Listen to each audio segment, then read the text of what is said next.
Good afternoon, everyone. You are in the spotlight with Brian Gardner for this Friday, January the 22nd, 2016. This In the Spotlight 411 Football Blitz show coming at you here on this Friday afternoon. Hope your day is treating you well as we approach yet another weekend. It's been a rough week of weather in some parts of the country, snow-wise. Where we live, we got pretty much walloped with some lake effect here, but obviously there is a tremendous coastal storm working its way up the East Coast. So to all those in the path of that storm, please be safe. Wish you well as you deal with this. These things are kind of inevitable. You always get a couple of these a year. Most of us have been very fortunate that we haven't had too much to deal with this winter. But you knew it was going to happen sooner or later, and here it is. So anybody that's in the path of this East Coast storm, please be careful, be safe, and hope everything goes as smoothly as it can for you all out there that are dealing with this. All right, so I just want to acknowledge that because I know, look, some people out there like winter, some people hate it. I happen to hate it. For me, it's always been this. As soon as Christmas and New Year's over, I'm pretty much done with winter. I can deal with snow in December because it makes it feel, it's the feel of it, like, oh, it's Christmas. Oh, there's snow. Okay, it makes sense. But as soon as I get beyond like Christmas and New Year's, I'm like, all right, we're spring. Find me spring because I'm done. I don't have, so that's kind of my mentality with it. But I know there's a lot of people out there that enjoy the snow, and then there's people that do enjoy the snow, but to an extent, they don't like to have these kind of big deal kind of storms. And I understand all perspectives. So, all right. We do not have a very long show, and that's the thing that I think I talked about this a little bit last week, and I talked about this last year at this time too. Once you get into January, these football blitz shows, they end up slowly but surely they start to kind of, you know, the length of them kind of shortens. And that's because, look, once you get past the NFL regular season, you only have a few games a week. And then once you get past the bowl games for college football, once college football is done, okay, there's no more college football, so we don't have to deal with that. Then then the NFL, every week you lose games. And as I mentioned the last couple of weeks, for me, and this is for me, okay? I'm not saying I won't enjoy this weekend or the Super Bowl. I'm just saying for me, the NFL playoffs are so much about wild card weekend and divisional playoff weekend because you have 4 games. You have 2 on Saturday, you have 2 on Sunday. So it's a wall-to-wall kind of football weekend. And also, having 4 games, I mean, obviously, the more games you have, the better chance that you have a better weekend of games, a better allotment of games. Because look at it this way, you have 4 games. If 2 of them end up being competitive and 2 of them end up being blowouts, well, at least you had those 2 competitive games that kind of balanced it out. Now you get that. Now you get down to. I mean, so of course it's always possible that all 4 end up being blowouts. You've had that before, but it's very rare. But now you get to this weekend, you only have 2 games, and both are on Sunday. Like, this is the weekend where football fans will start to feel it. Like, okay, there's no more college football. You didn't even feel it last week because you had the NFL the whole weekend. But this weekend you'll start to notice it. There's no college football. There's no football on Saturday. You have 2 games on Sunday, both starting at one that starts at 3, one starts at 6:30. That's it. And then after this weekend, you're down to 1 game. You got the Pro Bowl the week after, and then you got the Pro Bowl, and then you got the Super Bowl. That's it. And most people don't even care about the Pro Bowl. So that's it. And then football's done. See you in August. See you in September. That's it. I said it. I've said this before on the show. It's a very weird feeling because it's so abrupt. Football has become the big sport in this country. It used to be baseball. Now it's football. Over the last 2 decades, it's become football.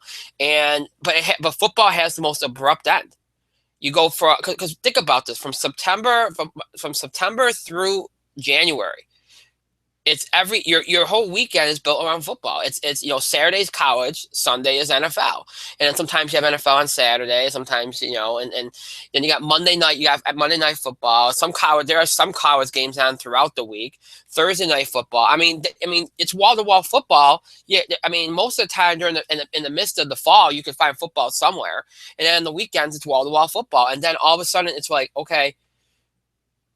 Even when the college football stops its regular season end of November, you don't have any college football games for the bowl season. But then you got the NFL. Bowl season ends, college football is gone. Right around the time bowl season starts ending, NFL's regular season ends. And then you got wild card weekend, division weekend, and that's it. you go from your whole weekend being dominated by football to, here you go, 2 games to decide who goes to the Super Bowl. Up, all right, and then next week, well, Pro Bowl, whatever. Then up there's Super Bowl. Up, okay, and that's it. You look at other sports. You look at MLB. You look at NBA. You look at the NHL. You look at even at college basketball. It seems like it's a little bit more gradual. It slowly takes a little bit away, a little bit away, a little bit away. Like you think about it, I mean, for some people, they think that the NBA and NHL playoffs are endless, and they might feel like that, but it kind of weeds you off of it, I mean, you have a lot of games early, and then you slowly start to, eliminate people, and then it gets easier and easier to deal with the fact that you're losing it. You're an NBA or NHL fan. MLB, it's a little quicker. It's like a 1 month thing, but again, it slowly weeds you off of it.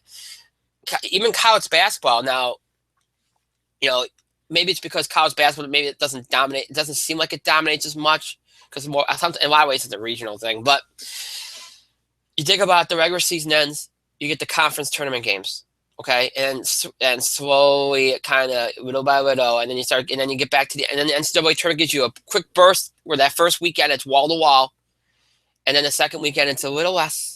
And the third weekend, it's a little, and then the final 4 weekend, it's a little less. And then that's it. It's a little bit more easing you into it. The NFL just seems so abrupt. And that's kind of, I've always found it funny. And I don't know how many of you have observed this and noticed these things, but I've said this before, I always like to watch, the diehard football fan. I'm a diehard sports fan. I'm not just a football fan. So it doesn't really, I mean, I'll miss football, but there's other things I watch. Like I'll watch NBA, I'll watch NHL, I'll watch, you know what I mean? So I'm not, and right around the time for me, everything's in the season. Okay. Everything is like in the cycle, okay? NFL ends, and I know that college basketball is headed towards its end, and I start focusing more on that. And right around the time that college basketball ends, baseball season starts, so I start focusing on that. Plus, the NBA playoffs are starting, so I start focusing on that along with the NHL playoffs. And then by the time the NBA and NHL are done, then you got MLB's right in the middle of its All-Star game season, and it's summer, so there's other things going on anyway. Tennis, there's golf, there's a lot of other things. And then by the time a lot of that stuff starts to wind down, football's back. So for me, it doesn't cause me to go into like panic or go frantic, like, oh my God, what am I going to do about football? That's not what happens for me. But I've seen some people literally like they're lost. Like February is like the worst month of the year for them. They don't know what to do with themselves. They're physical, like you see, I mean, it becomes such a routine for people. It becomes their whole weekends, their whole Sunday in a lot of ways. And then all of a sudden it's gone, and they have to remember what they did before football season started. And it's kind of, it's amusing, but it's also kind of disturbing too. But it means a lot to some people. And then, March comes, and usually by then people are kind of adjusted to it. But anyway, tangent. We can afford a tangent because we don't have a lot to do today. But as I said, you get down to this point this point, you don't have college football anymore. When we look back at games, we're only looking back at 4 games.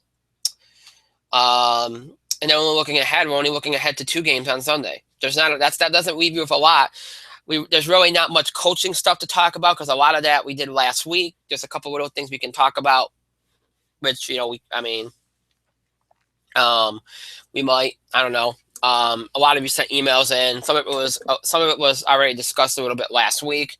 So we'll do a little bit of a question and answer thing at the end, just because I said this last week. I wanted to kind of do that the rest of the way here, while we're still doing these shows on Friday, because we kind of want to appear where we did it, and I want to feel like we're, because a lot of you do send questions in.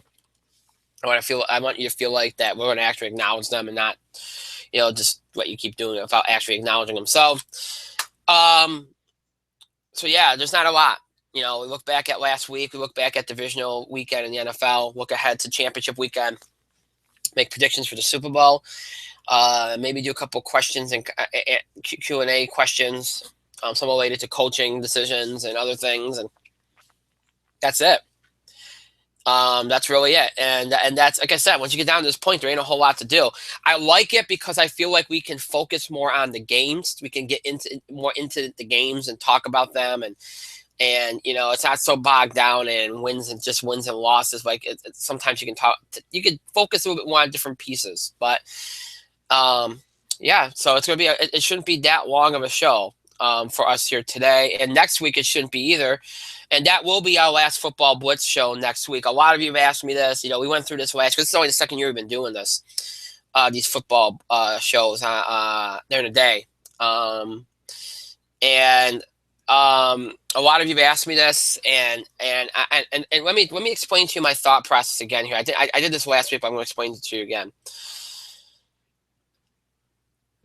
Here's the thing. Next week, we do a show because we look back at the championship weekend games, and then we kind of give an overview of the Super Bowl. Okay, so there's a lot there's enough there that we can do like a good solid show on. The week after that, okay, which is you talk about the Friday before the Super Bowl. What? My only thing is this, and I know that you can talk about like any injury issues. You can kind of preview the game, go in depth about who's available, who's not available, any kind of storylines. Because we all know during the Super Bowl week, stories crop up. The media looks and tries to find anything it can on certain players and that to tell a story to get things stirred up. That's just the way it is. We all know that. But outside of that kind of stuff, and outside of like, okay, who's going to be available that might be injured and who isn't, there really isn't anything new to contribute on that show if we did it. There isn't. There's nothing. It's nothing that we can't do on our Tuesday night primetime show when we cover sports. I just don't see a need for it. I just don't. And here's the thing. And even if there's some fans out there that only tune into our football shows, well, you're going to get a Super Bowl preview next week. Now, again, I know sometimes for some people, like, oh, we're going to give a preview, but some things can change in the week before the Super Bowl. If a guy's not available because of injury, I understand that, but at the same time, I've never felt like something that it's very rare that something that significant really changed your mind as to who you're going to pick for the Super Bowl. So, and I don't want to be that show, because look, there's going to be enough networks, enough media outlets dissecting the Super Bowl that week.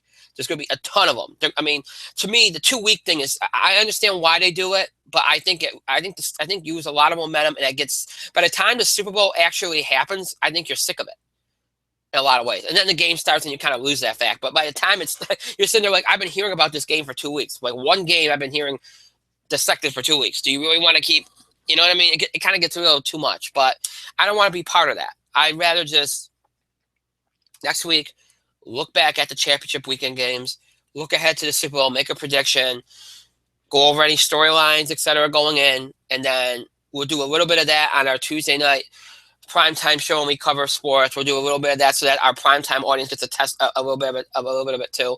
So we're pleasing both sides of it. If you're, and then that's it. And then we'll obviously after the Super Bowl talk about the Super Bowl on our Tuesday night primetime show right after the Super Bowl. So that Tuesday we'll talk about it. So if for you Football Blitz fans, if you're somebody that doesn't really tune into our Tuesday night primetime show, and you're somebody that's like, oh, well, I really don't want to have to tune into that show to hear your thoughts on the Super Bowl either before, after the fact, that, well, I'm sorry, that's the way we're gonna have to do it. I know I can't always please everyone. That's just the way we have to do it. I think it's the easiest way to do it. I think it's the best way to do it. The Super Bowl is a big thing. I think it probably is a little bit better suited for doing it in the primetime show. And I just don't see a need to do, additional shows after next week. I don't think we have enough content to even do more than a half hour, to be honest. I mean, it would be different if we had guests calling in and all that stuff, but I don't think we'd have enough content to do a show after next week, and I just don't think it makes sense. So, so that's the way we're going to do it. Next week will be our last Football Blitz show. Probably be a very short show, much like today will end up being if I can stop rambling anytime soon. And then after that, any further football coverage we do will be on our Tuesday night primetime show when we cover our sports and wrestling and all that kind of stuff. And you'll get the kind of coverage you want on those shows. So you'll hear a little bit. We'll give you another additional Super Bowl preview on that Tuesday show before the Super Bowl, and then you'll hear about the fallout from the Super Bowl, reactions, all that stuff, the Tuesday after the Super Bowl.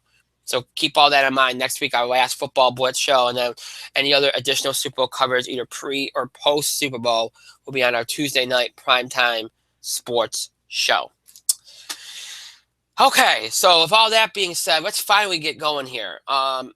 As always, if you'd like to contribute to the show, have your voice heard, you can do so by emailing us at itspotlight411@gmail.com. You can also follow us and tweet us at itspotlight411. You can, and please remember to use the hashtags, hashtag itspotlight411, hashtag ITS5, represents the 5th anniversary on the air of the podcast, or you can use hashtag ITS Football Blitz because this is the Football Blitz show. You can also find us on Facebook. Just search for In the Spotlight 411 on Facebook and make sure you like our page upon finding it. All right.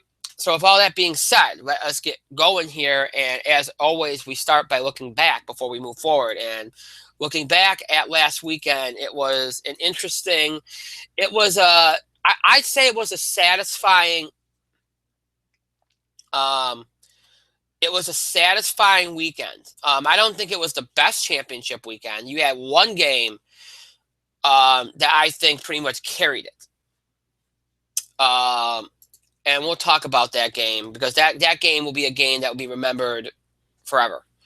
It, to me, is one of the best playoff games I've ever seen. It was just a remarkable game. And I knew it was going to be a good game between these two teams, especially with the way the Packers had played the previous week. I knew it was going to be a good game. It looked like the Packers had turned something around. Again, they had brief glimpses of being the Packers over the last few weeks, but never anything consistent. But they played so well the week before. You kind of thought, well, maybe they'll bring it into this game, and they did. Just a phenomenal football game. Probably the best divisional round playoff game I've seen. And then in terms of playoff games, it's going to go down as one of the best. It was just a phenomenal NFL playoff game. I mean, just talk about back and forth. The Cards get out in front on a touchdown. Packers get right back in at 2 field goals. And then jump out in front with a touchdown. Cardinals get a field goal. Go into the fourth quarter. I mean, it's just a back and forth. The Cardinals take the lead. You think they're going to win it, and then you know what's really interesting about this game is this. And I was sitting there watching with my wife, and she likes football, but she's some things confuse her, some things don't, and she knows a lot more about it than she knows a lot more about it than most guys do. You'd be surprised, folks. Don't ever underestimate women. They know more than you think they do. They're very intelligent. You might think they don't understand when you're talking sports. They do. Believe me, they do. They just might say it in a different way than you would say it. But we were sitting there talking about it, and like we were watching the end of the game, and the Packers had the ball, and I said, "Well, they left Aaron Rodgers a lot of time," and she's like, "Yeah, but you do really think, And I'm like, "Well, you know what? I've always said the best quarterbacks. You don't want to leave the best quarterbacks. Brady, Eater Manning, Rodgers. You don't want to leave these guys, Drew Brees. You don't want to leave these guys too much time because these guys are very adept in the 2-minute drill. They can get you down the field or at least in field goal range in 45 seconds if they wanted to." And Aaron Rodgers had more than that. But anyway, the stage is set for a fantastic finish here, in this game, and ends up being set up for, basically the Packers had to go do a Hail Mary. Now, we all know they had the infamous Hail Mary in the midst of the season in a game against the Lions, which really probably saved their season.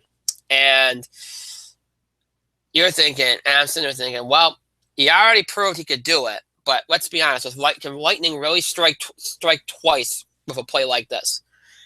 There's Hall of Fame quarterbacks that never had a Hail Mary in their life. Never threw a Hail Mary in their life. And for one quarterback, for the same player to do it twice in a season, especially, so much has to go right in a playoff game. It's just like there's no way. So we watched the play unfold, I saw and Aaron stays up on his feet, and the guy's one of the best scramblers in the NFL. He's not a mobile quarterback per se. He can run, but I mean, but he's one of the best scramblers in the NFL, easily. Um, he doesn't go down, gives himself some time, throws the football. You see where he's going with it, and I'm looking at like, all right, typical end the game kind of thing. There's a bunch of guys there, and would you freaking believe the ball gets caught and the Packers tie it? I literally turned and looked at my wife, and I had no words. And that's a lot because whenever I watch a sporting event, I usually have words. It's very rare that I'm speechless about something I've seen because I didn't watch that Packer Lions game earlier this season live. I watched the highlights and such. I have not been speechless about a play in the NFL since David Tyree's catch against the Patriots in that Super Bowl a few years back. Never, not I have not been speechless about a game in the NFL, about a play in the NFL since then until this point. I literally had no words. I said, did he really just do that? After a few seconds of being speechless, I said, I looked at my wife. I said, did he really just do that? Twice in a season, and then now in a playoff game, he does it. The chances of that, how rare it is to do it, complete a Hail Mary in general, but to do it twice in a season, and in that situation, of everything in that circumstance being thrown at him, and in this environment, on the road in a playoff game, that was one of the most clutch. I know the Packers still lost the game, but don't take anything away from them. That to me was one of the biggest clutch plays and one of the most amazing sequences in one of the most amazing playoff game NFL games I've seen ever. An unbelievable sequence there. I just couldn't believe it. Kudos to the receiver. Kudos to Aaron Rodgers. Now, I thought the biggest. Then there was the whole thing with the coin toss, which was, hey, again, what a special game. A second Hail Mary by the same quarterback that completed one earlier in the season. And then you have a coin flip where the coin doesn't flip. They have to redo it, which caused some confusion and some frustration. So that made it very unique. In addition to the Hail Mary, which makes it very, very unique. And then you have what I thought was the biggest play, really the thing that turned it around, because the Packers obviously have the momentum. Cardinals get the ball, and they get the big play from Fitzgerald right out of the gate, gets them right there and sets them up for the touchdown, and the game is over. Really, what happened in that overtime was this. Arizona gets the ball, and that really is kind of why I don't like this rule that they have in place. I think the other team should be able to have the ball with an opportunity to at least tie. You give the team the ball, even if a team scores a touchdown, you give the other team the chance to at least tie them. They're not allowed to go for a field goal. They have to try to tie them. If they don't tie them, the game is over. I think that's only fair. These guys work all season. I'm sorry. It should not be just, well, you scored a touchdown. Okay, the other team never gets a chance. No, because here's the thing. If that other team that has the ball gets a big play, that like Arizona did, sets themselves up right there in the red zone, then the game's pretty much over. I just don't like that. I think it's just it's not fair to the other team. The other team should have a chance to at least answer what the team that scored the touchdown did. You can keep the rule that you have to try to go for a touchdown. I would say no field goals are allowed in overtime. Say it's sudden death. All teams must go for touchdowns, or they have to punt the ball. One or the other. I would just say no field goals allowed in overtime. That's it. And give the other team a chance to be able to tie the team and to score the touchdown. That would be my thing. Because I don't think it's fair to that team that worked all season to get to that spot, especially with the Packers, who got a Hail Mary to tie the game just to take it into overtime. Their season ends because, Larry Fitzgerald had a big play right out of the gate and then completed the drive and won the game. It's kind of anticlimactic. I mean, if you look back at this game, you can't take away anything from this game. But that's going to be it's somewhat of a downer at the end of it. Is it felt very anticlimactic at the end because you have this big, the Packers complete the Hail Mary, get it into overtime, coin flip botch there in the middle, and then 2 plays from Larry Fitzgerald, and see you later, Cardinals advance. Doesn't feel like a game. It doesn't feel like it should have went in that direction. It feels like it should have ended just as it should have been a crazy ending, given how crazy the game was. That's just my feeling. But you can't. Both these teams showed you a lot of fight, showed you a lot of resiliency. The Packers showed why they were in these playoffs. They showed you in both their playoff games. I think they've been redeemed because you look at where they were the whole entire second half of the season. They had glimpses, but for the most part, it was not pretty. They regained their early season form these last couple weeks. On defense, in their playoff games, they were phenomenal. They made a lot of big plays on defense. Eddie Lacy was big. Aaron Rodgers was big. They got contributions from guys that not only that they needed contributions from, but guys that they didn't expect contributions from. The Packers came up big in these playoffs. They have nothing to hold their heads down about. They redeemed themselves after a very, very bad, inconsistent second half of the season.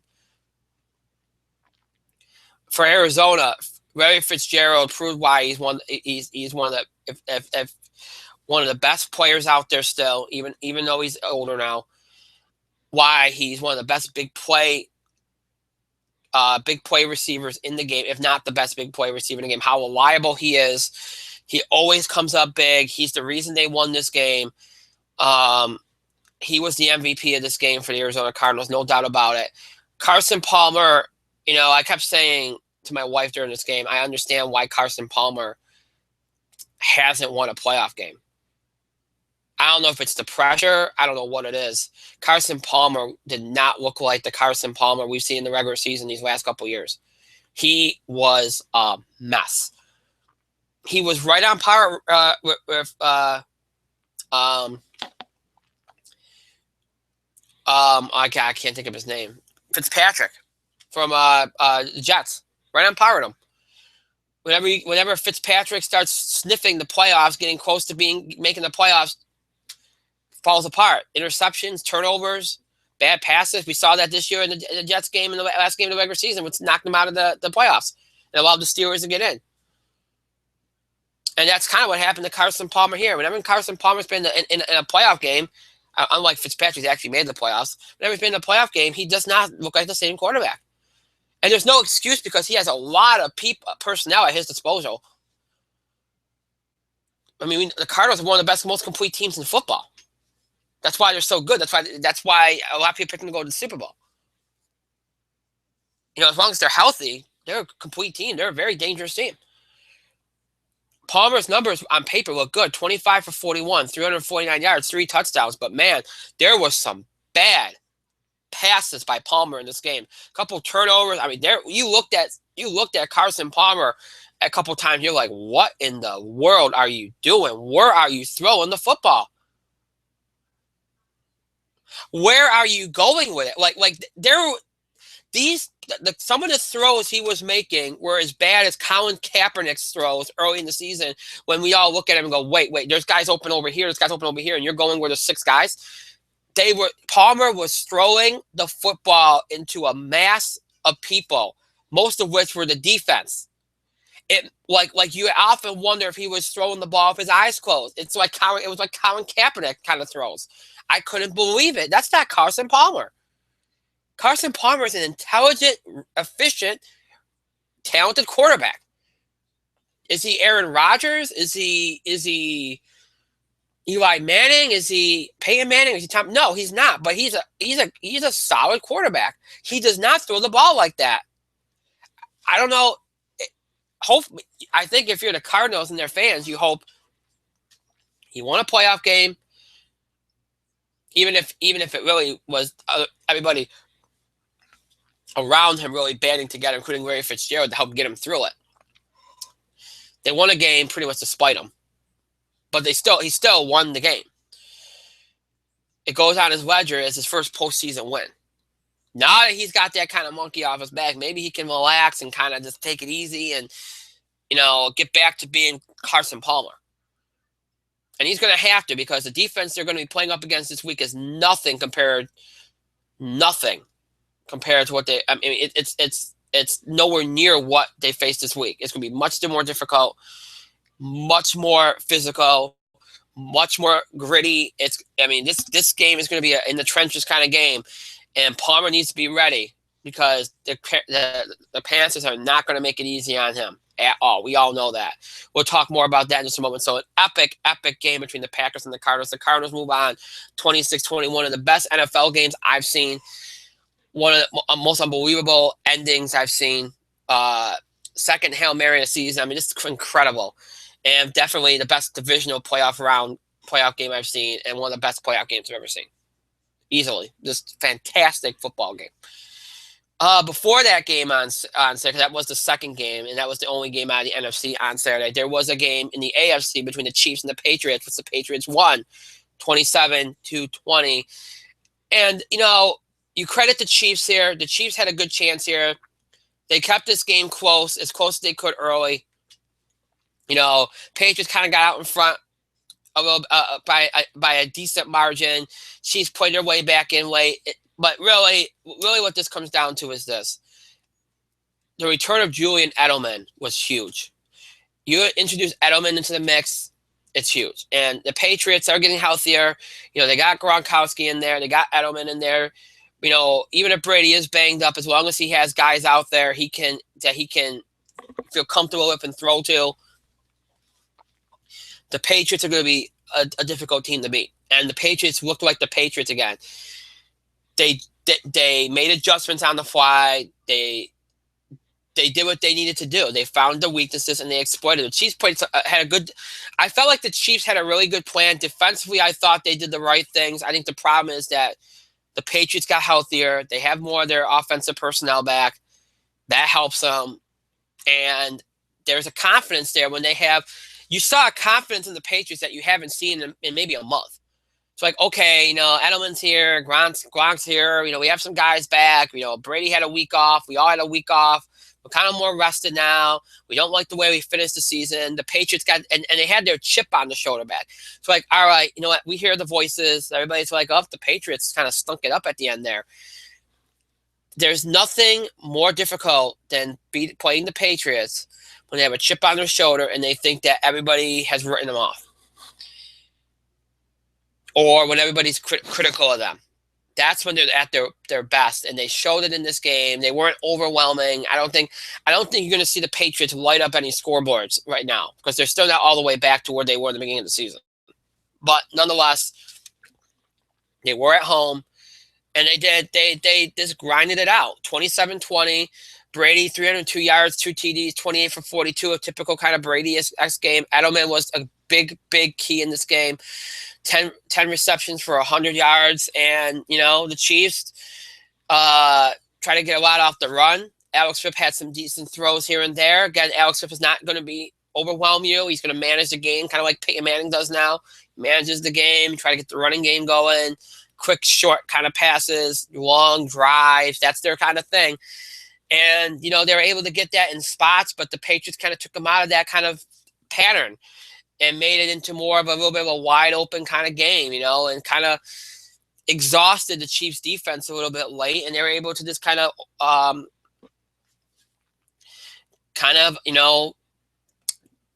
won't say out effort them. I don't think that's the case, but I think that they were able to kind of hang in there a little bit longer than the Chiefs were. The Chiefs kind of looked a little drained at the end of the game. It was just, kind of like it's kind of like how much more at that point could the Chiefs defense have taken? And offensively, they kind of were frustrated at times. So it's the offense didn't know where to go anymore. The Patriots kind of were meeting them at every turn, and on defense, they were spent. It's a lot to guard. It's a lot to defend the Patriots and the Chiefs. While a very good defense, I don't feel like they have as many huge, big playmakers on their defense as some other teams do, like the Broncos do or the Steelers, etc. So because of that, you're relying more on the unit as a whole instead of just a few guys. Now, you want to rely on the unit as a whole anyway, but the unit as a whole is not as strong as some of the other defensive units out there, like the Broncos, etc. So when you're relying on that unit as a whole and it doesn't really have that many big explosive playmakers, late in the game you might have issues, especially if you've been kind of drained and exhausted, and it's been kind of a long, drawn out kind of battle. And that's kind of what it was for the Chiefs. So I think they kind of ran out of gas a little bit there. But 27-20 workman's-like win for the Patriots, and they advanced once again to the AFC Championship game, but they will not be at home. So good season for the Chiefs. Their winning streak ends. You look at the early part of the season, you probably didn't even think they'd be here. But they made a heck of a run. They were in this game. I mean, they were competitive, so they have a lot to build on here. And I think hopefully we get off to a good start, because if they had gotten off to if they hadn't gotten off to that start at the beginning of the season, let's say they would have started off 2-2 instead of what they did, they probably would have won the division, and they might not even been in that game. They would have been in the Denver game. Who knows? Way to play out. So. But, hey, it is what it is. Good season for the Chiefs, and the Patriots move on. But, again, they will not be at home like they were this past week. They will be on the road. And the reason for that is because the Broncos were able to beat the Steelers 23-16 in the second game of 2 playoff games on Sunday. That game, of course, was in Denver. That was the lone AFC playoff game for that day. And it was a very grinded out kind of game, which I think a lot of us expected it to be. I mean, Peyton Manning is no longer Peyton Manning. He's kind of like an Alex Smith, an older, more experienced Alex Smith. Basically what he does is he just goes out there, he manages the game, makes sure everybody, calls out the plays, calls out the audibles, makes the adjustments, runs the line. And then basically it's just, all right. Basically, it's just, all right, deliver the ball. If it has to be a quick pass, not something downfield, 40 yards downfield, maybe 10 yards here, 5 yards here. Deliver the ball to the running back. That's what he does. So they're not, there might be games where they do score 30 or 40, but it's against the quality teams you're going to face in these playoffs, you're probably not going to see too many of those. And then defensively, that was one of the things that they did in the offseason this year, going into the season. They rebuilt their defense. They got a lot of good playmakers on defense, and it shows. I think we all noticed that the first few weeks of the season when started the season unbeaten, they won a lot of games. They won a lot. There were games that they were had wide open offense. They scored in the 30s and 40s and beat a team by 20. And then there were games where they, like against the Ravens, they had to grind it out and beat a team by like 15-7 or something. They can play gritty. They can play a wide open style of football. They can play any kind of style you want. They are very adaptable this year because their defense is fantastic. I think right up there. I think it's right up there with the Panthers, among the best in the NFL. So they can defend the football. Their running game has been much better this year, so they have that. So they don't need. I think they realized last year that Peyton wasn't Peyton anymore, so they can't rely on him anymore. So they're able to deal with not getting huge games out of Peyton Manning anymore. And that was really the key to this game, is that they're not that kind of team anymore.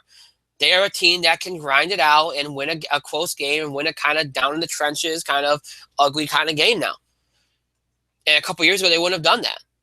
Even last year, they wouldn't have done that. But they had to do that here. The Steelers' defense, which we all expected to rise to the occasion, it did, just like it did the previous week. And on offense, this year they've had a very good offensive year. Their offense has been much more efficient, much more explosive than it usually is. Steelers not really known for that, but it's been much more explosive and efficient. So, That was something the Denver defense had to defend, and they did that. They did that to a very good extent. Held Denver under 20. Held the Steelers under 20 points, and that's Denver's goal every week is try to hold you under 20 points because they feel like they can score 20 at least in a given week, even on good defense. So they feel like if we hold you under 20, we got you. And that's exactly what they did. They gave up one touchdown to the Steelers in the first quarter, and that was it. Everything else was field goals. And they just kind of, worked it out. 2 field goals in the first, a field goal in the second, a field goal in the third, and then 11 points in the fourth quarter, ties it up, 23-16. Denver wins. Just a grind it out kind of game, and a respectable win for the Denver Broncos. For the Steelers, 2 weeks ago they were on the outside looking in. They got a gift from the Jets. The Jets lost their game. The Steelers won theirs. They make it in. They knock off the Bengals, kind of like in a very ugly, kind of controversial kind of game, and they knock the Bengals off and kind of remind them that they're still big brother in that division, and that they're still the dominant team in that division, along with the Ravens. And, they go into this game. And, look, the Steelers were banged up. Ben Roethlisberger had the shoulder issue. He was banged up. Antonio Brown was out. The running back was out. I mean, Steelers were banged up in this game. So a lot of people already wrote them off going into this game. The fact that they stayed in this and were so close in this game is a testament to how good they are. It's the Pittsburgh Steelers, year in and year out. I mean, there's some years where they're kind of up and down, but they're always usually in the mix. And if they don't make it one year, they're usually going to be back in the playoffs and competitive the next year. So, that they'll get healthy, and that'll be a key thing. And if they were healthier in this game, if Antonio Brown was healthier, if Ben was healthier and such, who knows what happened? And I shouldn't say if Ben was healthy, because even though he wasn't clearly healthy, he had the shoulder issue, Ben still had a great performance, 24 for 37 for 339 yards. So that's a good performance. The shoulder didn't really look to hinder him that much, but still, you might design things a little differently. You might design things a little differently knowing he has the shoulder issue, so it might have changed something. So, but Ben was big. Martavis Bryant was big for Pittsburgh, 9 receptions for 154 yards. But again, Denver just did their thing. It held them under 20 points. C.J. Anderson ran for 72 yards in a TD. Peyton managed the game well, and Denver, being at home helps, obviously. Denver just wins the game 23-16, and they go on to play the New England Patriots at home in their building next week in the first game. And this coming, I shouldn't say next week, I say Sunday, in the first of 2 games on Sunday, Championship Sunday. So, we'll see how that goes. We'll talk more about that in a minute. As I mentioned, the Broncos and the Steelers were the second of 2 games on Sunday. There was a first game, and that first game was a game between the Panthers and the defending Super Bowl runner-up and the defending NFC champion Seattle Seahawks, who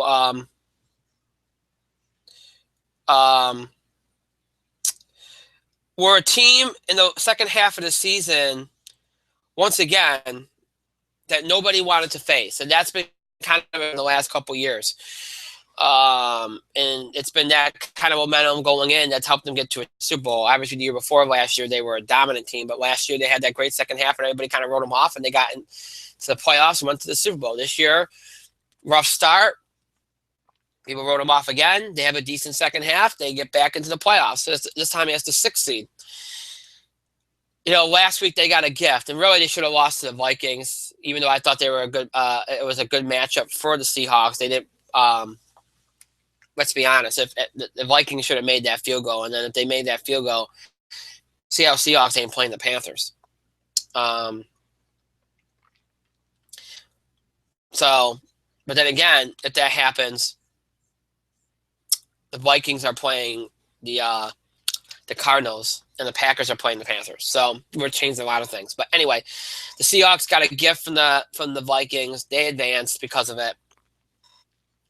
These two teams, we've talked about over the last couple of years how they kind of parallel each other. They play a lot. They play very much the same ways. I think Cam Newton's is maybe a slightly better version of Russell Wilson. Maybe he has a little bit of a stronger arm. Maybe he's a little bit more explosive. And then their offense, but other than that, their offenses and their defenses were pretty much the same. Their defenses are both very physical, very complex complex, and offenses are more grinded out, run the ball kind of deals. And although I think maybe Carolina has a little bit more in the way of offensive playmakers than the Seahawks have currently. So I mean, but very very small differences between the two teams. So it's to me it's an even matchup, and I thought it'd be one of the more fascinating games of the weekend, if not the best game of the weekend. That obviously ended up being the Cardinals and the Packers, but this game wasn't bad either. Uh, obviously what it comes down to is just the Panthers came out of the gate, and they had that loss to the Falcons late in the season, the game before the last game. A lot of people start questioning, well, you didn't play well going into that game. There you go, lost that game, and it's kind of like, uh-oh, they're not looking like the Panthers. And then they came back and won their last game of the regular season to make ensure that they held on to the 1 seed. And then they got some momentum, and then they come out in this game, and it's like they wanted to make a statement, like, okay, we recognize even though we won the last game of the season that people are still kind of, they feel like they haven't been given the credit they deserve all season long. They wanted to make a statement. And they came out of the gate. They score 14 in the first, 17 in the second, hold the Seahawks to nothing. They blank them entirely in the first half. And, they're up 31-0 at the half, and you're thinking, that's it, right? And now, that's not what I was thinking. That's what a lot of people were thinking. I was sitting there thinking it's the Seattle Seahawks. We've seen how many times they've cut them come back from big deficits. They did that in the playoffs last year. I don't think this game's done yet, and it wasn't.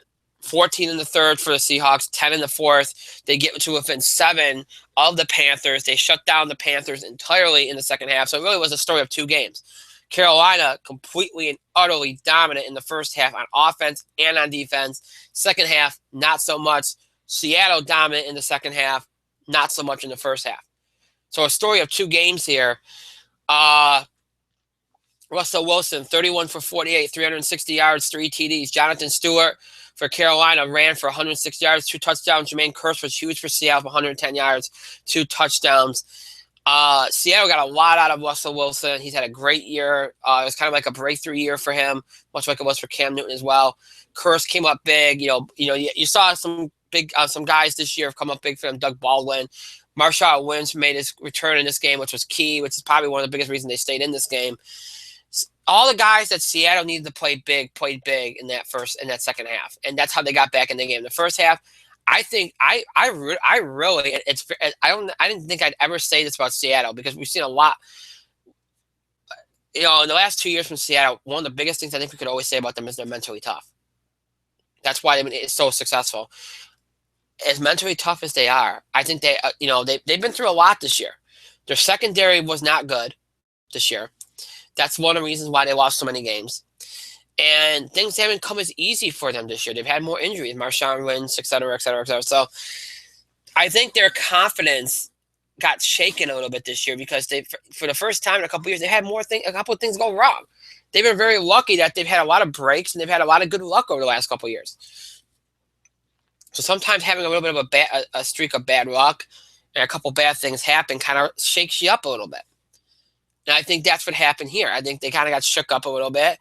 They're kind of up and down this year, and they didn't have the confidence and the momentum that they usually kind of have. They had some, but not nearly as much as they've had the last couple of years. And, early on, the Panthers, they last week, they kind of feel like they got away with a win. So they come into this week, and right out of the gate, the Panthers kind of knock them around, and they're up 31-0. How does that not rattle a team? I don't care how good you are. I don't care how mentally tough you are. It rattles you.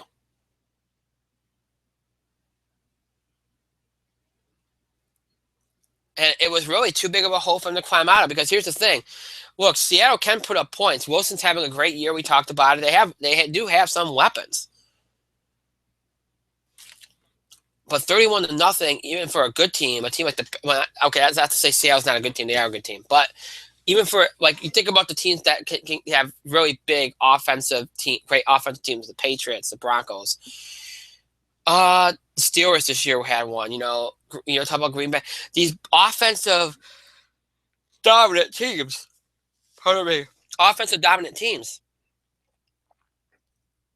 they'd even have a hard time coming back from 31-0. Because it's not just about scoring to tie, it's about shutting down the other team. too. You have got to keep that other team at that particular score so you can catch up to them. It's not easy. Now, Seattle has the kind of defense to shut a team down for a half, but they don't have the kind of offense to score 31 points in a hurry.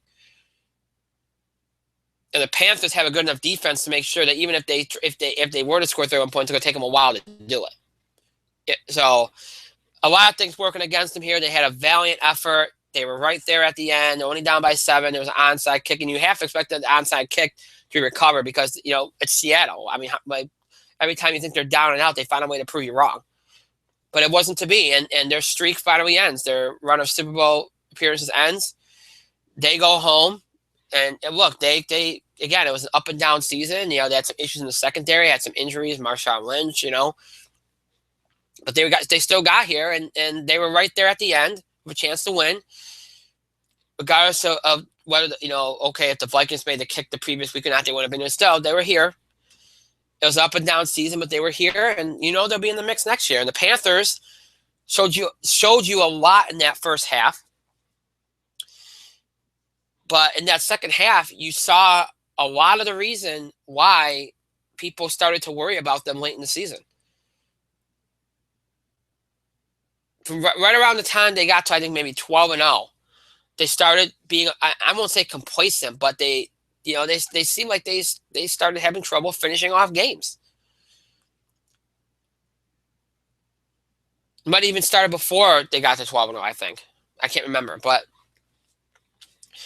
late in the season, they had trouble finishing off games. That's how the Falcons got to them, And then they had that last game last game of the regular season where they showed you, okay, granted it was against Tampa Bay, but still they kind of made a statement. And then, they come out of the gate in this game in the first half. They shut out the Seahawks, and they scored 31 points. They're 31-0 up at the half.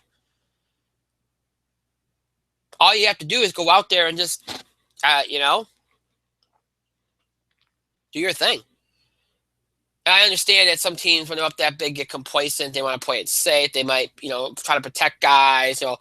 Everything's in more of a prevent kind of thing, But, you all, I mean, anybody that's listened or watched this show over the years knows. My philosophy is never get complacent. Never take your foot off the gas.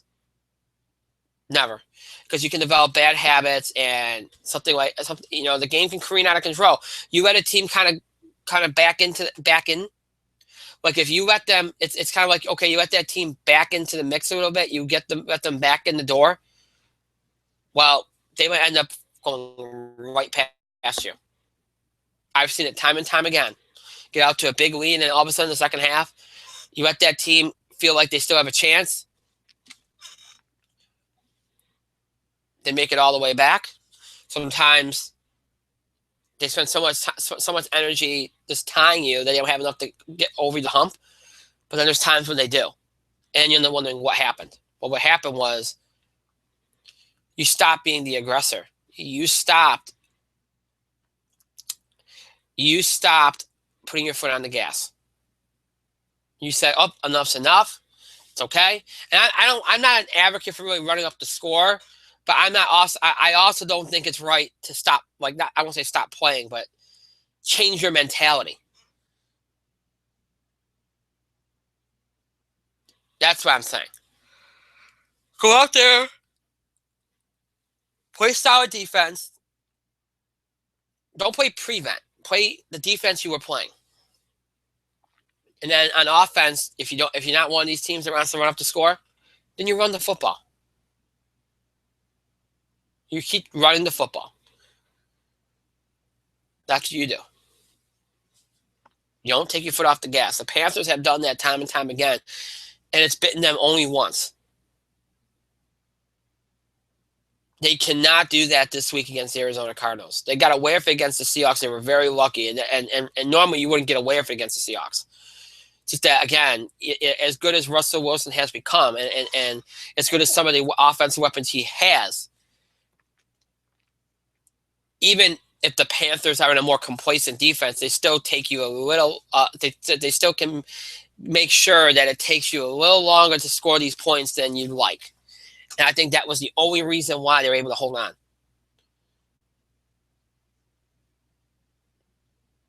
But Arizona can score points quick, even on a good defense. So this kind of thing ain't going to work against them this week. I don't care if they're at home or not. And they're unbeaten at home, so it's going to be a tough game for them, the Cardinals, to win. But Arizona can put up points in a hurry. And they're a complete team on both sides of the football. And they might not be as physical, and they might not be as gritty.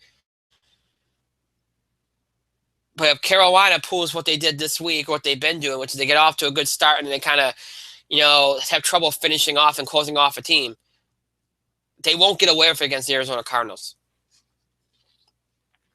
They won't.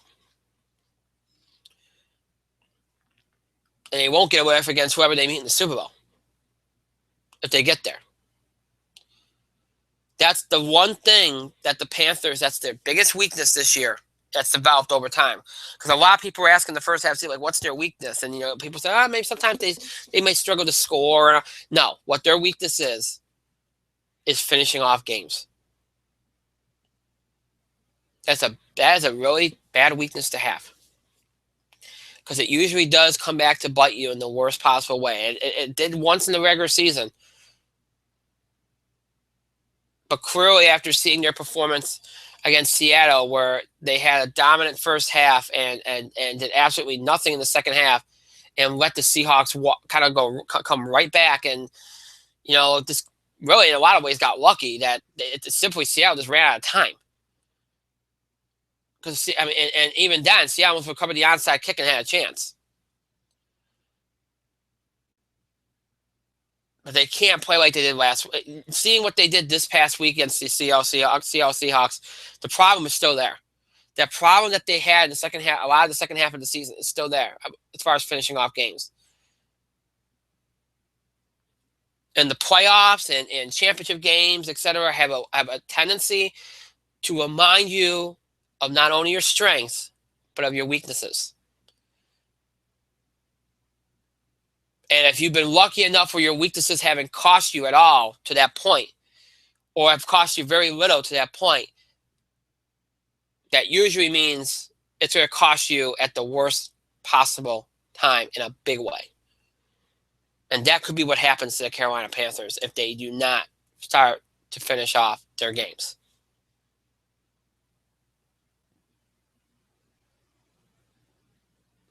Because you are now in the NFC Championship game. And if you advance, you're in the Super Bowl. You have got to finish the game. You have got to keep playing, be aggressive, be smart. It does not mean you have to be classless and run up the score. But that does not mean that you take your foot off the gas either. So the Panthers advance. Seahawks, after a nice, after an up and down season, but they made it, and they'll be back next year, and hopefully they get healthy, and they'll be back in the mix. Panthers to continue their dream season. And will put their 8-0, their unbeaten home record this year, including in their one playoff game this year, which they obviously were against Seahawks and won. They'll put that streak on the line here in the NFC Championship game as they take on the Arizona Cardinals. Before we preview these championship games, let me tell you all about how we did on our predictions here. I just dropped my cord here. All right, so and again, I know people get annoyed at me for explaining this every week, but I feel like I should. For those that do not know, we do a Pick Six Challenge NFL pick segment every week. Obviously, once you get into the playoffs, it's not always a pick six. We always pick 6 games because usually you don't have 6 games total in any of the playoff weekends. But we just basically, when we get to this point in the season, we pick all the playoff games. So our former technical producer, who used to be with us when we were on Talk Shoe, we call him Jeff Tech. He, me and him would always compete on these NFL predictions we do. And it was just a nice thing for longtime fans and all that. So We started to see. We started when we started football season. We were still on talk show. We're still doing this by phone, and it's an audio format. And he was still with us then. So we, as a treat for longtime fans, just for continuity purposes, we decided to keep it going, despite the fact Jeff Tech is no longer with the show. So we didn't want to just end it. So we kept it going. So what Jeff Tech does is he'll send me his predictions before the show, and I'll note them and mention them on the air, and we still compete. So far, through divisional playoff weekend last weekend, well, through wild card weekend, I should say, I was 60-50. He was 66-44. I had a good start to the season. He had a bad start. No, pardon me. He had a good start to the season. I had a bad start, and then I got out in front, and then he jumped back ahead. So I needed to start picking it up because obviously we're running out of games, and I was 6 games back. After divisional weekend, I have closed within 4 games. I picked up 2 games here. All 4 of my predictions for divisional playoff weekend were right. I picked the Patriots, the Cardinals, the Panthers, and the Broncos all to advance. They all did. So I went 4-0. Jeff Tech picked the Patriots, the Packers, the Seahawks, and the Broncos to advance. And he only had the Patriots and the Broncos right. So he went 2-2. So through last weekend, that puts me at 64-50 and him at 68-46. I am 4 games back with 2 weeks to go essentially here as we look at championship weekend and Super Bowl weekend here. Now, for those that went, well, shouldn't it be over because no matter what happens here, you're 4 games out and there's only 3 games left. Well, what we usually do is for the Super Bowl, depending on what the difference is between the two of us in terms of like who's out in front. Like let's say after this weekend, Jeff Tech's only up 2 games on me. Then we'll make sure that whoever wins the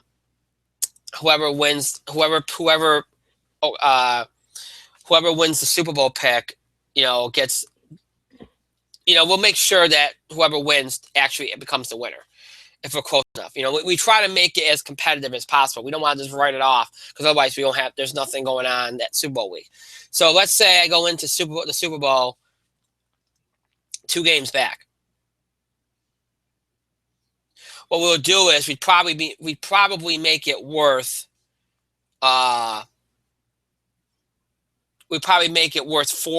essentially 4 games, like 4 wins, like the equivalent of winning 4 games, predicting right 4 games. So it'd be like if you predicted 4 games right, and then that way I can come from behind and win if I win, and if not, then he just gets 4 extra. And he makes it look better. And the only caveat is that we have to pick different teams. So even if we both like the same team and we think that team's going to win, we have to pick different teams because otherwise it doesn't work. So that's the only caveat to it. But we'll talk more about that next week when we're predicting the Super Bowl. How we all work it out.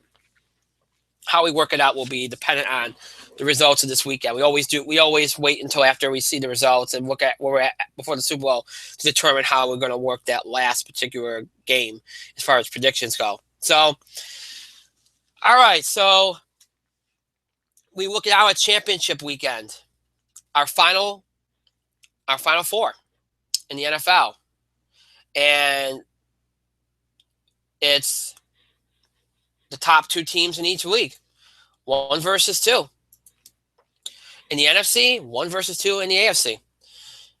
And in a lot of ways, these are 4 teams that we in a lot of ways there are 4 teams that I think that at least at the midway point of the season, we all thought might be here. At least two of these teams were on the board as potential Final 4 teams in the NFL preseason.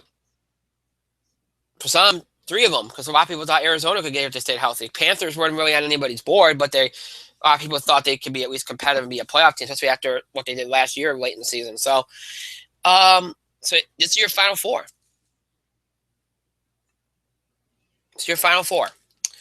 And both games on Sunday, 1 out of the AFC, 1 out of the NFC. First game will start at 3:05 p.m. Eastern on CBS from Sports Authority Field in Denver, Colorado. You have 12-4 Patriots, 5-3 on the road. Obviously, these are regular season numbers. Versus the 12-4 Broncos, I think by 3 points. Uh, Tom Brady, Peyton Manning again in the AFC Championship game. So there's going to be a lot made of that. There's a lot of history there. It's a rivalry. Patriots and Broncos have been bad in the last couple of years. We talked all season. One of the biggest storylines all season, especially late in the season, was obviously everybody in the AFC was hoping that this game was not going to be played in New England. Obviously, the Broncos were hoping it was going to be played in their building. So that's exactly what happened. It's huge that the Broncos have this in their building. However, the Patriots are healthier. They are healthier. Edelman's there. Gronk's there. Brady may be banged up, but he obviously looked very much like Tom Brady last week. Obviously, they're very familiar with the Broncos. The Broncos did beat the Patriots a couple months ago. The Patriots were in the middle of a struggle late in the season, but again, they were a little bit more vulnerable. There's more injuries there. They're getting healthier now. Brock Osweiler was at the quarterback position for that game. So I think the one thing for Denver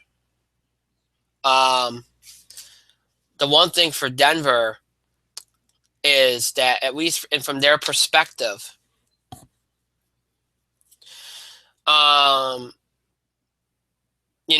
the Patriots. I mean, it's not like the Patriots wouldn't be familiar with Peyton Manning, but even if you're familiar with him, there's still a difference in actually being out there playing against him. And earlier this year, the Patriots played against Osweiler, so there's going to be a little bit something. It's going to be a little different there. That's what I'm trying to say. But they're still familiar with Manning. They're still familiar enough with the Broncos, and the Patriots are strong at game planning, obviously. So I don't think that's going to be really an issue.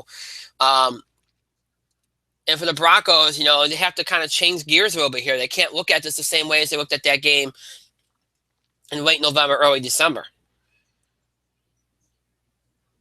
Obviously, Manning's at the quarterback position now, so you got to treat that a little differently. He'll be out there managing the game, and he knows the Patriots very well, so you know that's not going to be an issue. They have to make sure that they are able to still run the ball effectively in this game, because that's going to be very key. They also have to make sure defensively that they make Tom Brady uncomfortable. They have got to get to Tom Brady. They did that in the first game earlier this year. That's how teams have had success in the past against Brady. That's how teams have had success this year. Especially now, it's very important now that he has more of his offensive weapons back, because he has targets now. Before he didn't have so much in the way of that because of injury. So it's a little bit easier to get to him because he didn't have as many guys to throw to. Now he's going to be getting rid of the ball quicker because he does have more people he trusts to throw to. So you want to make sure you get to him quicker, and you want to make sure you get to him, because if you do not get to him, if you do not make him uncomfortable in the pocket, he will have a field day. We know that. And I don't think even though the Broncos are fully capable of playing a game in the high 30s, I don't think they wanted to get to that point. Their thing is they always want to try to hold a team under 20. They're not going to hold the Patriots under 20, but you want to kind of hold them in check as much as you possibly can. So Broncos defense has got to get after Tom Brady. Can't let big plays happen downfield. You can live with the running game. You can live with the Patriots getting a little bit of a running game going. You're not gonna be able to shut them completely down. Other thing is too, be very careful. Get the running game going on offense, and with Manning there, he'll be careful. He'll be methodical. He'll be smart. So you don't have to worry too much about that. But obviously, you have to do that. And you have to be prepared for whatever the Patriots will throw, because that adjustment-wise, they're the best in the NFL, especially at the half. But this game being in their building is a good thing. It helps them. To me, though, where things are different, the Broncos have shown us this year that they can get by just on their defense if need be in a running game. They've done that enough times to make you feel comfortable they can do that against an elite team. And now they got Manning here to help manage things. To me, that is a huge difference. That's a huge difference.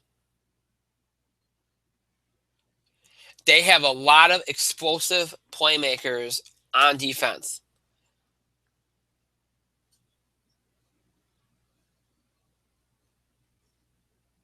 And that's been the big key to Denver this season.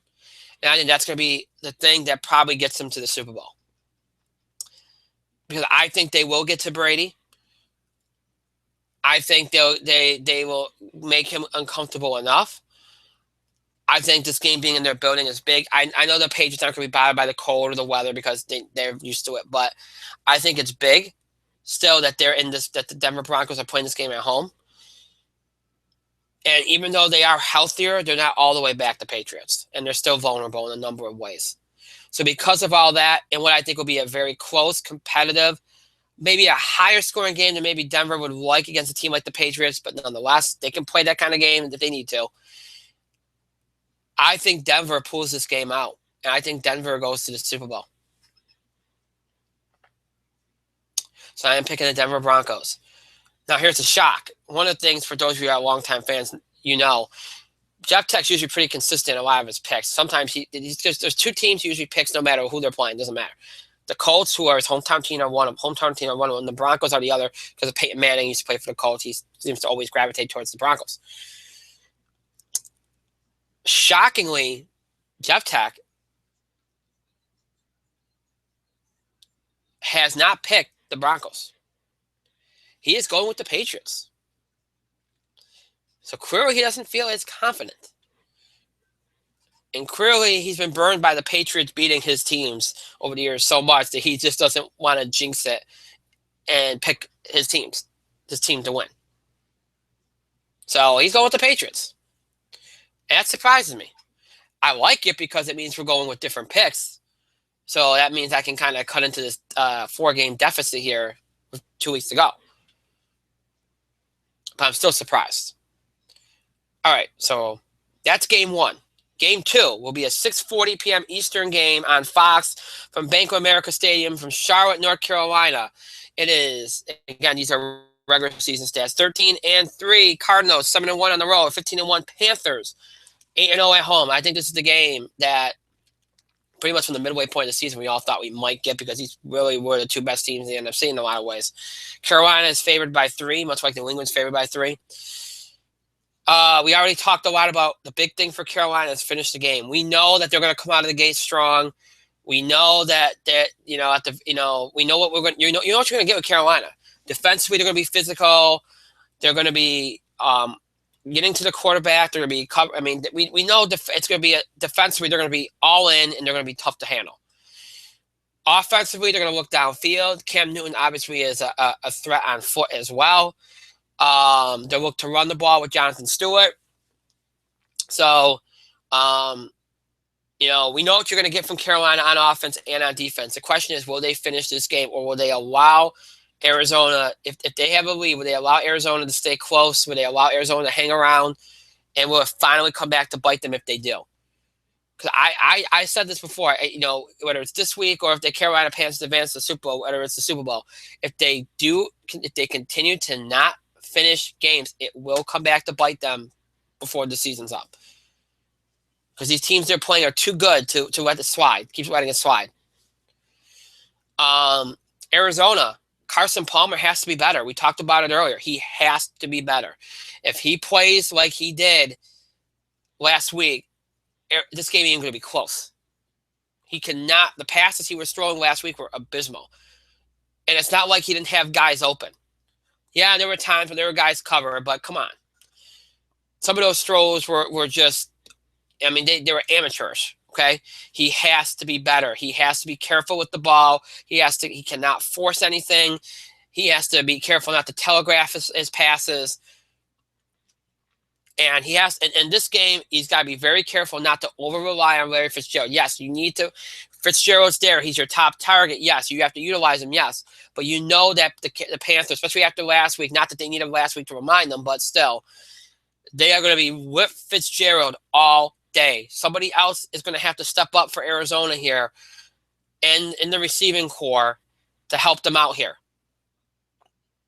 And they're going to have some semblance of a running game going in this game as well, which is very hard against Carolina. This is a tall order for Arizona's offense against this defense because it's not the kind of defense that they like to deal with, but they've dealt with it and they've had success against defense like this during the year. Seattle plays a similar kind of defense. They beat Seattle on the road early in the season. Granted, Seattle was not that was back in the middle of Seattle's funk, but still, Carolina can do this, and I think this is going to be a close game. I think it's going to be I think both championship games are going to be close, competitive games. For me, it comes down to this. Palmer needs to be better. Arizona cannot turn over the ball. And they got to make sure that when they get the opportunities, they take advantage of them. Do not leave too many opportunities out there on the field. Even with Carolina being as good as they are on defense, you will get opportunities. Do not let too many of them go. Those are Arizona's keys. I don't worry necessarily about them on defense, but they have a lot of good defensive playmakers. I know they're going to be good on defense. And as good as Cam Newton's been, as good as Carolina's been on offense this year, you can stop them. So I'm not worried about Arizona's defense, but offensively, I'm worried about it. And those are the keys I think they need to win this game. On the flip side, the biggest thing for Carolina is this: just finish the game. If you get out in front, finish the game. If you get a double-digit lead, do not take your foot off the pedal. Keep going. Because Arizona can, even on a good defense like theirs, can put up points in a hurry. They have the personnel to do that. You do not want to let them hang around if you're in front of them. If you do, it will not be a good ending. And if you still manage to escape this week, if you do something like that, you ain't going to have a happy ending next time around. You can only live on the edge so much. And the Panthers at the end of games have been living on the edge. They've been lucky that they've only dropped one game.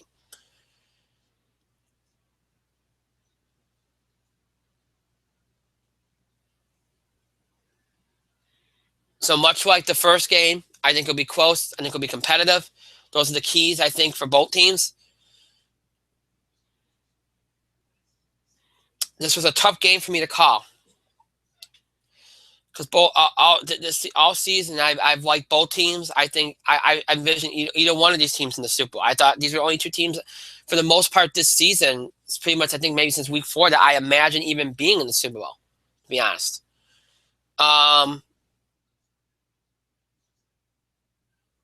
Unless the Seahawks were to sneak in or something, but obviously that's not an issue anymore. So I really had to think about this game and think about what any issues that either team might have within this game and which ones I think could have more of an impact and could swing the game in the opposite way if they were to happen.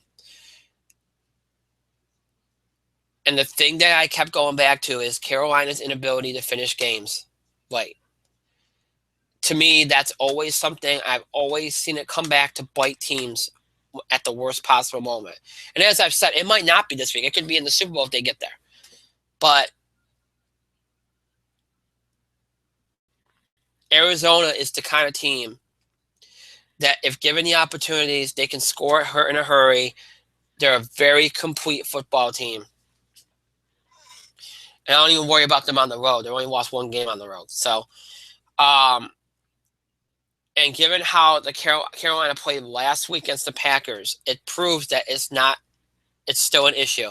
They're not finishing out games. And they still haven't gotten through their head that they have to finish games. So until I see otherwise, I have to feel like this still might be an issue. And because I still feel like it could be an issue and I'm still worried about that being an issue, that's the kind of thing that I feel like can swing this game outside of Carson Palmer being as reckless as he was last week, but I don't think he will be. He might still make mistakes, but I don't think he'll be nearly as bad. But being unable to finish a game, to me, is the kind of thing that can really swing a game. Even if you're up by 10, 15, it could swing a game and you can end up losing that game. And I feel like that still has a very good chance of being an issue in this game for the Carolina Panthers. I am picking Arizona to win this game and advance to the Super Bowl and meet the Denver Broncos, which would be a great Super Bowl. Could be a wide open offense. It'd be a great Super Bowl. Um, I'm thinking Arizona will. I mean, I'm thinking I'm seeing something. I'm envisioning Carolina having a late lead and Arizona coming from behind, and that's kind of what I'm envisioning. And then Carolina will sit there and know that it was the biggest reason for their drop off, and the biggest reason for what happened was they just couldn't finish it out. So Arizona, I'm going with. Jeff Tech is going with the Panthers. So we went with different picks for both games, which is good. That means I have a chance to pick up some games on them here. So I go with the Broncos and the Cardinals, Jeff Tech with the Patriots and the Panthers. So all P's for Jeff Tech on that side. And that's good. So I'm predicting a Broncos Cards Super Bowl, Jeff Tech a Patriots Panthers Super Bowl. So Patriots Panthers would be a nice little rematch. So interesting game either way would be the case. So yeah, that's it. Those are our predictions for this week. We'll see how it all pans out. Obviously, look back at championship weekend. We'll get back at both games. And, of course, talk about the Super Bowl, preview the Super Bowl, all that good stuff next week on the Football Blitz. All right, so before we wind down,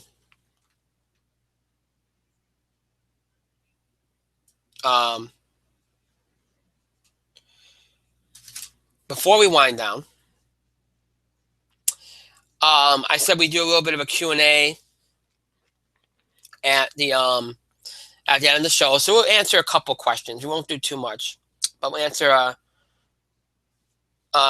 couple questions because again, I want to try to do this until the end of until next week, which is our last Football Blitz show. Because we went through a period where we didn't do this too much, so I feel like we should. So, all right, so let's get to a couple of questions here. Obviously, we don't really have any college football ones because out of sight, out of mind.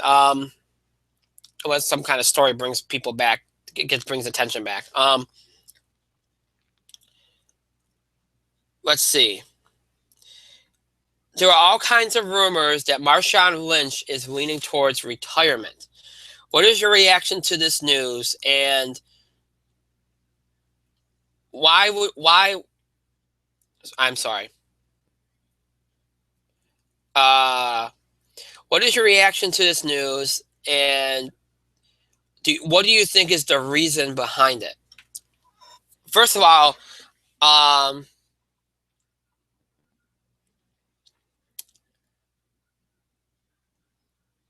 I'm a little surprised because it doesn't seem like first of all it came out of nowhere. But when you really look into this a little bit, obviously Marshawn Lynch has been problematic at times, caused some issues and such. But he's going to cost Seattle, I think it's like $11 million against the cap for next year. And there's a lot to figure out there. He had an injury-plagued season.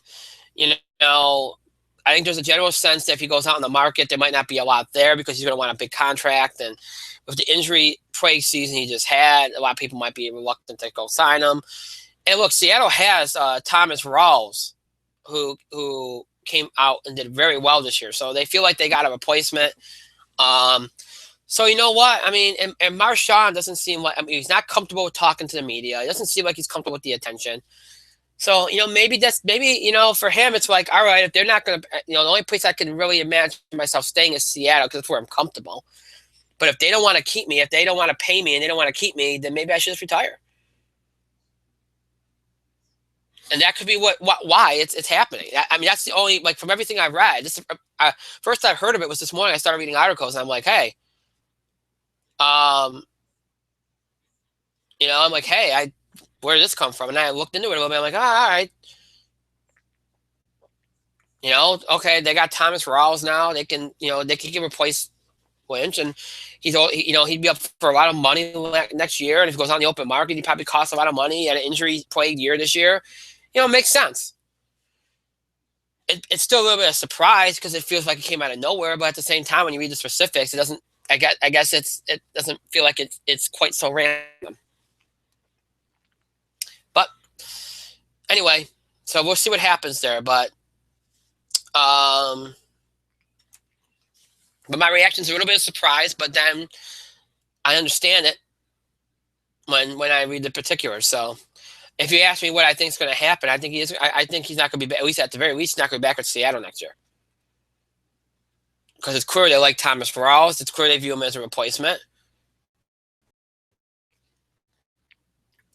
Whether that means he actually retires or, I mean, my thing is maybe once they make him available, but once Seattle says we're done with you, and another team makes a big offer to him, if another team makes a big offer to him, because again, I imagine he's going to command a lot of money. That might be why he's leaning towards retirement, because he figures if he goes on the open market, he might not get it. But if he were to get a big money offer, which again I think is very, very unlikely, but if he was,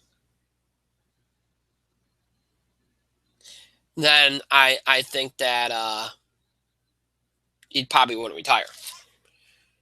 But we'll see.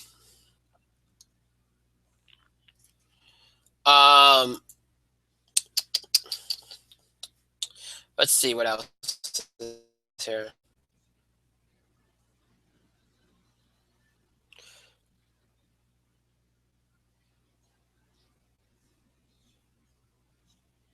Let's see.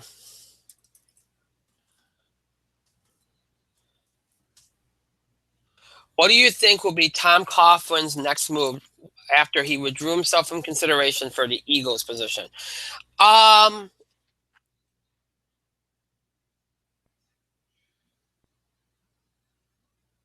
You know what? I was a little surprised by that, to be honest, that he removed himself from consideration.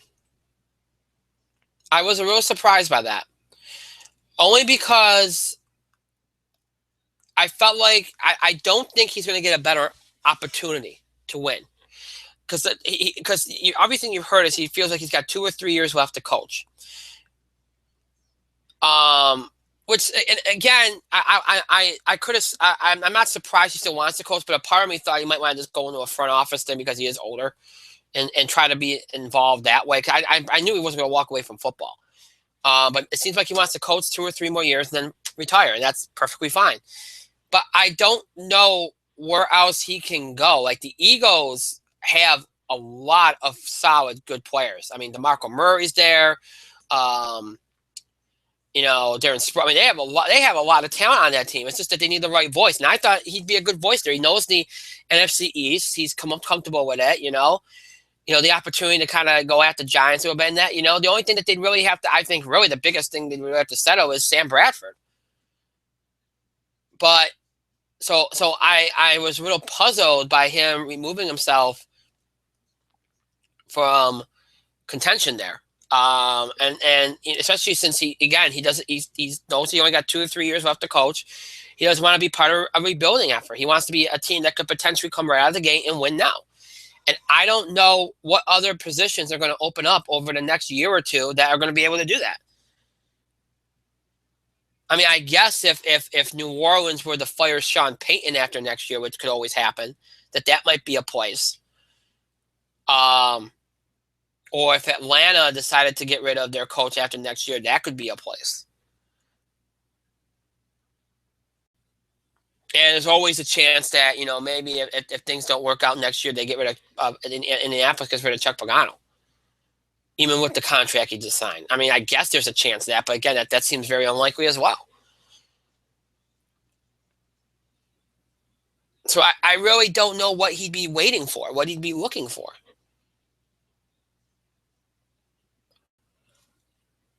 To me, this was a good opportunity. Because the Eagles, with the right voice, I think he would have been great for that. The Eagles could be right there. They could win the NFC East easily next year. And then, and who knows? But what do I know? I was puzzled by it. What do I think his next move's going to be? I could see him working for TV next year.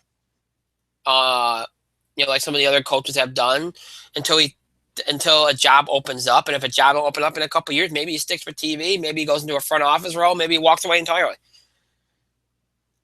My thing is, I don't know what he's going to be able to find that's better than what he would have gotten from the Eagles. Unless somebody, unless one of these coaches from one of these big teams that consistently wins year in and year out randomly decides to walk away, which I can't anticipate. So I don't know. That was a weird one for me. Speaking of the Eagles, what do you think of the choice of Doug Peterson as head coach? Do you think that this is a choice that they're firmly behind, or do you think this was simply Tom Coughlin backed out and we had no other choices to go with?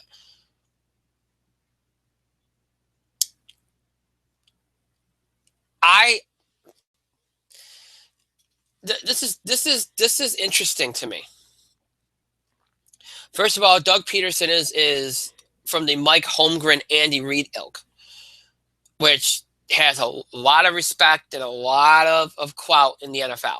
Okay, a lot of players respect that. They like that. They like coaches like that. He's definitely a guy. He's definitely a guy I think that a lot of players will like. He's already said he will and won't use the West Coast offense. He was offensive coordinator with the Kansas City Chiefs.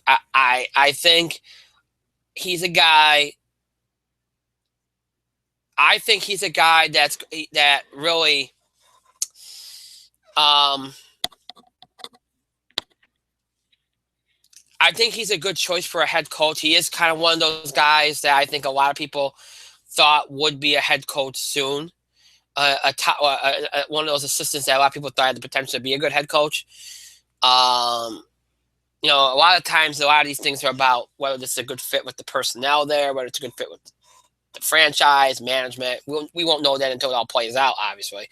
I mean, sometimes you have to make it a guessing kind of thing. And, I imagine that's what they did here. I don't know if this, look, I don't know if they just say, oh, let's go with Doug Pearson because Tom Coughlin. I don't even know how close Tom Coughlin was getting the job. He was one of the guys up for it. He's probably one of the front runners because of who he is. So I don't know if this was necessarily a fallback or this is really the guy that they just liked for the job. I don't know if we'll ever know that, but I like Doug Peterson. I think I think at the very least he'll have the players on his side out of the gate. He will not be Chip Kelly. The players will like him. He'll have their respect. He's got a lot of lineage with the being, a disciple of Holmgren and Andy Reid.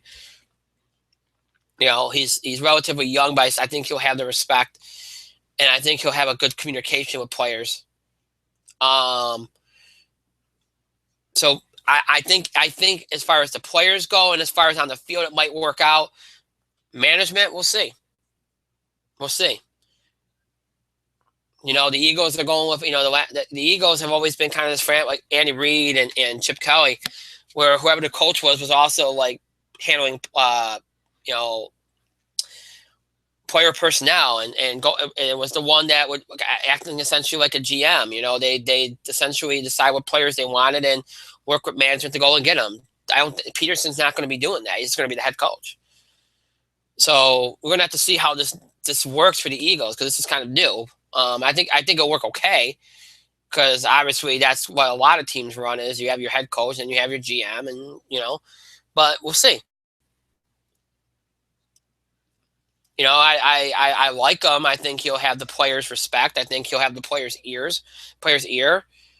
They'll listen to him, and until a point where if they feel like it's not getting anywhere. But I don't think this will be a Chip Kelly thing. I think he'll at the very least have the players on his side for a year or two, and we'll see whether the ownership and the franchise are behind them and the fans are behind them. Philly fans can be very quick to criticize, but that's a tough market, like a lot of places, New York, Boston, etc. So we'll see how he does. I don't think he's a bad choice, though. I think he's a better choice than Chip Kelly. Of course, at the time that Chip Kelly was hired, I thought that was a good decision. So, but we didn't know what would happen. So, um, what do you anticipate? Wow, a lot of Philadelphia Eagles questions this week. What do you anticipate the Eagles doing about Sam Bradford? Hmm. I know what I would do, and I like Sam. I think I've always liked Sam Bradford. Um, always. Um,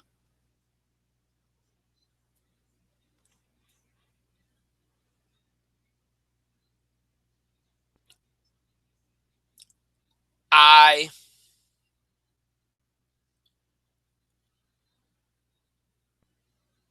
I personally think I would see if you could find a way, because especially since you hired a younger head coach, and I don't mean to drag this out. I'm just trying to think of really what my mentality would be. My mentality would be this. Okay. I know there's talk about when they traded for him, we'll sign a long-term deal. He'll be our franchise quarterback. I don't think you can make him your franchise quarterback. I wouldn't put a franchise tag on him. I'd go to Sam and I'd say, hey, let's see if we can do a couple years, maybe a year or two, if you insist upon keeping him. If that's what Doug Peterson and company wants to do, I wouldn't keep him. I like Sam. I've always liked Sam Bradford. I don't like the idea of relying on Sam Bradford. No, he's had too many injury plagued years. Um, so much of what you do has to be tailored to him. Um, and I guess that you could say that about a lot of quarterbacks, but it just seems more so with him. Unless you have a quality backup quarterback that can step in should he get injured, I would not have him as my starting quarterback. If I were the Eagles, would find a way to move him or just cut your losses and just go draft a guy. I know you can't really go trade for anybody or whatever. I would not go get Colin Kaepernick or anything like that. I know you really can't like trade for anybody. I don't think there's anybody really good available. I'll just go look in the draft, see what I have, see if there's anybody that we like, what they like, and think about going after somebody in the draft. That's what I would do. Draft a quarterback. Because here's the thing: the Eagles have so good offensive playmakers. They have some good defensive playmakers as well. They're pretty much ripe to win. I don't know if they're a Super Bowl contender right out of the gate, but they're at least a playoff team if the right coaching and such. So, even if you draft a quarterback, you got enough guys around them to help ease them into things and help get him started right out of the gate, and he'll have offensive weapons aplenty. So my opinion is I'd go draft a quarterback. Heck, or you keep Sam Bradford, say, hey, Sam, we're going to, we'll keep you here for a year or two. We're going to draft a quarterback, let him learn under you, and go from there. I don't know if Sam would go for that, but and that way in a year or two, you have a franchise quarterback behind them. I mean, yeah, there's a lot to work out. I just wouldn't put a lot of faith in Sam Bradford. Not because of his talent, but because of how unreliable he can be. And that was my issue when they made that trade was, well, you better hope he stays healthy because that's asking a lot for him to stay healthy. So we'll see. All right, I think we're going to stop right there. It is 4. We've been on the air, I think, about an hour and a half, so I think that's plenty. So we will wind down, and we've gotten through everything, so we're good to go. As always, just because the show is over does not mean you have to stop interacting or contributing to our show. You can continue to have your voice heard and to contribute. Send us feedback, questions about the show and scheduling the show, reactions or comments, things we send the show, topics we discuss on the show, breaking news items, or topic ideas related to sports, entertainment, or wrestling you want to make sure we cover. In the Spotlight Film Award submissions, which you can only do by email. Keep that in mind. All those things you can do by email, Facebook, and Twitter, except for the Film Awards. Again, that's only by email. So you can email us at itspotlight411@gmail.com. You can also follow us and tweet us at itspotlight411. And please remember to use the hashtags. Hashtag itspotlight411. Hashtag ITS5 represents our 5th anniversary on the air as a podcast. Or hashtag ITS Football Blitz if you're tweeting about this Football Blitz show. It makes sense to use that one. So if you like to, you can use that as well. We also encourage you wow, I'm jumping ahead here. Sorry about that, folks. You can also find us on Facebook. Just search for In the Spotlight 411 on Facebook and make sure you like our page upon finding it. We encourage you all to follow us on Facebook and Twitter for the latest information about our show, especially as it relates to scheduling, especially for football shows on Friday. Sometimes they start later or earlier or whatever. So we encourage you to follow us on Facebook and Twitter for the latest information about our show. It's the best way to get information about our show in order to keep up with our show. If you're more of a fan of streaming and actually being able to see us on screen, which some people are and some people aren't, you can catch up on all of our episodes since we moved here to Google Hangouts and YouTube. You can check all these episodes out, including today's, on Google Hangouts and on YouTube. Just search for In the Spotlight 411 on Google Hangouts and on YouTube, and you'll have access to all of our episodes since October when we debuted here on Google Hangouts and on YouTube. If you're somebody that prefers more the audio format of podcasting, and you also, or maybe you want to check out some of our older episodes from before our days here on Hangouts and YouTube, you can check us out on Podbean or iTunes. Search for In the Spotlight 411 on Podbean and on iTunes, and you will have access to all of our recent episodes, including this one, all of our episodes since we debuted here on Hangouts and YouTube since October, as well as episodes from before our days here on Google Hangouts and on YouTube. All of our episodes from our days on blogtalkradio.com, talkshoe.com, and libsyn.com, and we were known as In the Spotlight with Brian Gardner. All those episodes are up on Podbean, uploaded from the earliest date to the most current. And then they're also available on iTunes, although on iTunes for the older episodes, you might have to search from under In the Spotlight with Brian Gardner, our old title. So keep that in mind. So if you're a longtime fan that wants to check out some of those older shows, or maybe you're a new fan that wants to get a better sense of who we are, what we've been doing over the years, you can check out those older episodes either on Podbean or on iTunes. Again, on iTunes, you might have to search for those older episodes on under our old title, In the Spotlight with Brian Gardner.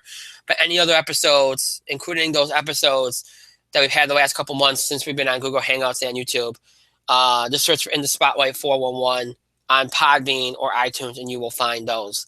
And that's if you want an audio format. And then, of course, you can head over to Hangouts and YouTube and search for In the Spotlight 411 if you're looking for us available in streaming format and you want to catch up on any of those episodes. So keep all that in mind if you're looking to catch up on the show or watch shows again or listen to shows again, et cetera, et cetera.